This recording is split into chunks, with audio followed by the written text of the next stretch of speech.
The movie Joker begins in a city where rich and poor people live together. The wealthy look down on the poor and refuse to accept them. The rich lead a privileged life and treat the poor with contempt. The story revolves around a character named Arthur, who lives in this city with his mother. He loves comedy and dreams of becoming a great comedian one day. His idol is a famous host who runs a popular comedy show. Arthur wishes to share the stage with this host someday and works hard toward that dream. The scene shifts to Arthur holding a signboard on the street to promote a company. Dressed as a clown, he tries to attract attention when a group of mischievous boys starts teasing him. They steal his signboard and run away. Arthur chases after them, but they beat him up and smash the board on his face, breaking it. Disheartened, Arthur goes to his employer and tells him what happened, but instead of sympathy, the employer scolds him harshly, doubting the truth of his story. "Are you even serious?" the employer yells. "How could kids do such a thing? I won't even pay you." Arthur, lacking confidence, can't defend himself and walks away, feeling hopeless. He wonders, am I really so worthless that no one believes me? Back home, Arthur begins dancing to cope with his despair. The film shows how physically frail he is. The next day, he shares the incident with a co-worker who sympathizes and suggests he should have handled it differently. The co-worker hands Arthur a gun and insists he keep it for protection. Though Arthur initially refuses, the man forces it into his hands. Later, Arthur boards a bus on his way home. A young boy sitting across from him stares curiously. Arthur makes funny faces to entertain him, and the boy starts laughing loudly. However, the boy's mother becomes annoyed and tells Arthur to stop bothering them. Arthur, unable to control himself,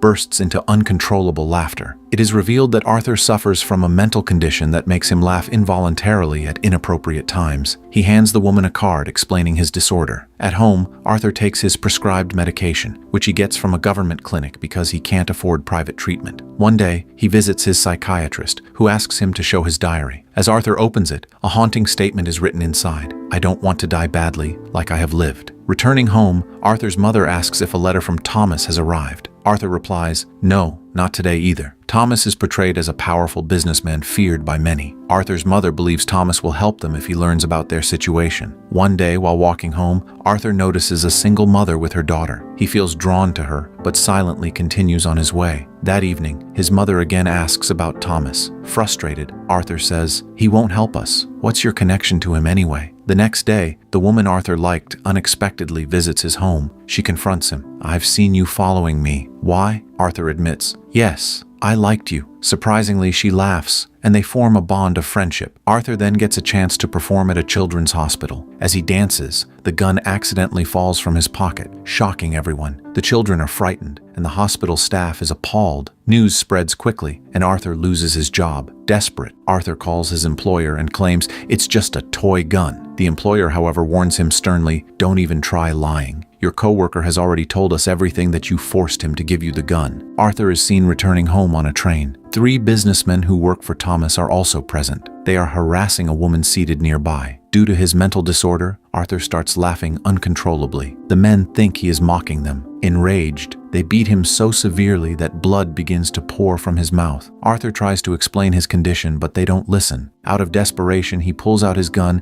and kills all 3 of them. Realizing he just committed murder, Arthur flees and locks himself in a restroom. At first, he is terrified, but soon he starts dancing, appearing calm and without any remorse. When Arthur reaches home, the news is being broadcast on TV. Thomas is shown talking about the incident, revealing that the 3 men who were killed worked for him and were murdered by someone dressed as a clown. Surprisingly, the poor citizens sympathize with the killer instead of mourning the deaths. Many people begin dressing as clowns and protesting against the wealthy. Arthur visits his psychiatrist, who informs him that this is their final session since the government has cut off funding. She adds that she can't continue his treatment for free. Arthur, heartbroken and disappointed, leaves. In the next scene, Arthur performs at a comedy show but fails to make the audience laugh. His anxiety kicks in and he starts laughing uncontrollably, disrupting the show. He returns home, defeated. When Arthur arrives home, his mother asks him to post a letter for Thomas. Curious, Arthur reads it and is shocked. Confronting his mother, he demands, "Why did you hide this from me?" She replies, "Son, I didn't do it on purpose. Thomas and I had feelings for each other. We even wanted to marry, but I came from a poor background while he was from the elite class. Social norms kept us apart." Arthur decides to meet his father. Upon reaching Thomas's estate, Arthur encounters Thomas's young son standing behind the gate. Arthur behaves childishly, trying to make the boy laugh. But soon, a servant arrives and scolds the boy for talking to strangers, asking Arthur to leave. Arthur protests,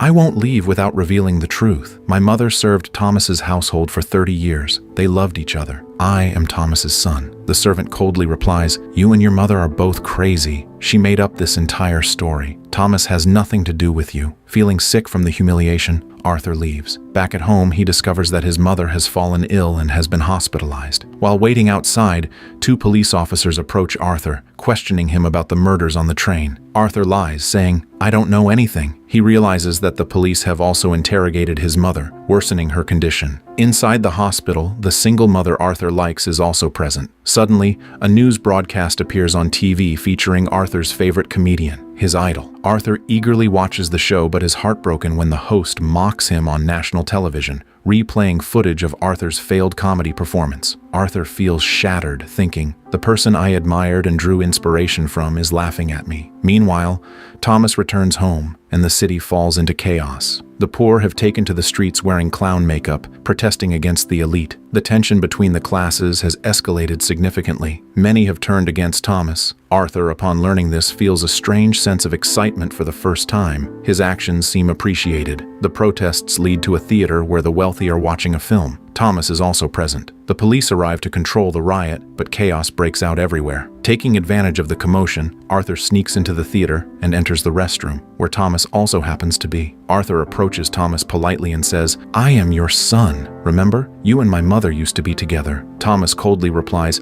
"I don't know any woman by that name," and punches Arthur hard in the face, causing blood to flow from his nose. Arthur returns home, feeling defeated. Sometime later, he receives a call from the police officers who want to question him about the murder of the 3 men on the train. At the same time, Arthur learns that his favorite comedian has invited him to appear on his show. The clip from Arthur's failed comedy routine that had aired earlier had unexpectedly boosted the show's popularity because people found it amusing. Excited by the invitation, Arthur prepares to attend, but he remembers the servant telling him that his mother was mentally ill. Determined to uncover the truth, Arthur visits the psychiatric hospital where his mother was once treated. He steals her medical file and escapes. The file reveals shocking details. Arthur's mother had been in an abusive relationship with another man who physically harmed both her and Arthur. The head injury Arthur suffered as a child had caused his mental disorder. This revelation shatters him. Arthur rushes to the home of his friend, the single mother he had grown fond of. But here it is, revealed that she never actually existed. She was just a figment of his imagination. Arthur had only imagined being close to her. Deeply disturbed, Arthur becomes obsessed with his mother's pain. At the hospital, overwhelmed by emotions, he smothers his mother to death with a pillow. Back home, Arthur finds a photograph of his mother with a note on the back that reads, "I love your smile." The note was signed by Thomas. Arthur realizes his mother hadn't lied after all. Filled with despair and anger, he begins applying clown makeup. Disconnected from reality, Arthur is unaware of the chaos unfolding around him. Suddenly, a former colleague arrives, wanting to question him about his mother's murder and the train killings. Arthur, fearing more disruption to his life, violently kills him. Afterward, Arthur dons his full clown attire, preparing to attend his favorite comedian's show. Filled with excitement, he dances on his way to the studio. However, the same police officers investigating the train murders spot him. Arthur runs, jumping onto a moving train filled with passengers dressed as clowns in protest. The officers are unable to find him in the crowd, and Arthur escapes. Finally, Arthur arrives at the studio and confronts the comedian, asking, "Do you also look like a clown? Are you rebelling against the elite too?" Arthur pleads, "Please don't expose me to the audience, except as just an ordinary clown." The live broadcast begins, and the audience is thrilled to see Arthur on stage. The comedian asks, "Why did you come here dressed as a clown?" Arthur replies calmly, "I just want to be happy and spread joy to people. Since they like me in this look, I thought I'd come as I am." But then Arthur's tone shifts, and he makes shocking revelations during the live broadcast, confessing, "I killed those 3 men on the train." He continues passionately, "I confess this here because countless poor people have perished, and the rich have violently oppressed them. Did anyone notice? Did anyone raise their voice against the rich? Why do people speak up only when a wealthy person is harmed? Is there no equality for humanity? Are the wealthy somehow superior?" Arthur adds, "This society is corrupt. Its people are self-centered. You didn't invite me to this show out of sympathy. You did it because your show gained popularity thanks to my presence." The comedian denies this, saying, "That's not true." Furious, Arthur shouts, "Are you still lying?" He pulls out a gun and shoots the comedian in front of the live audience.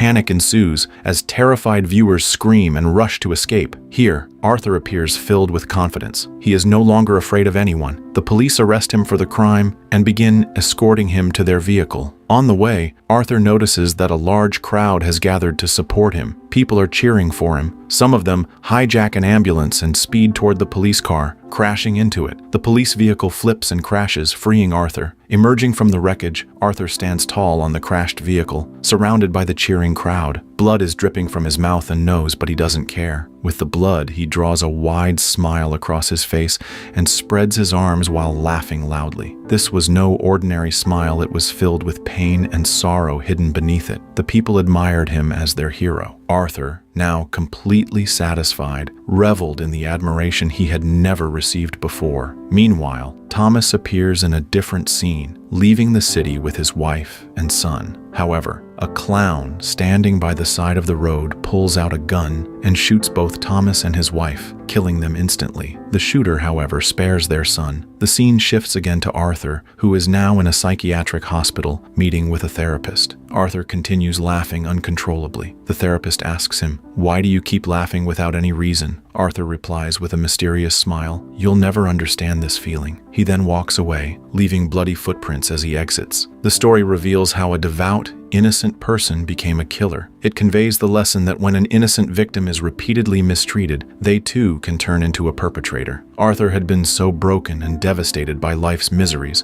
that he became indifferent to everything. In the end, however, Arthur finds complete satisfaction with himself. The film concludes with this powerful and haunting scene.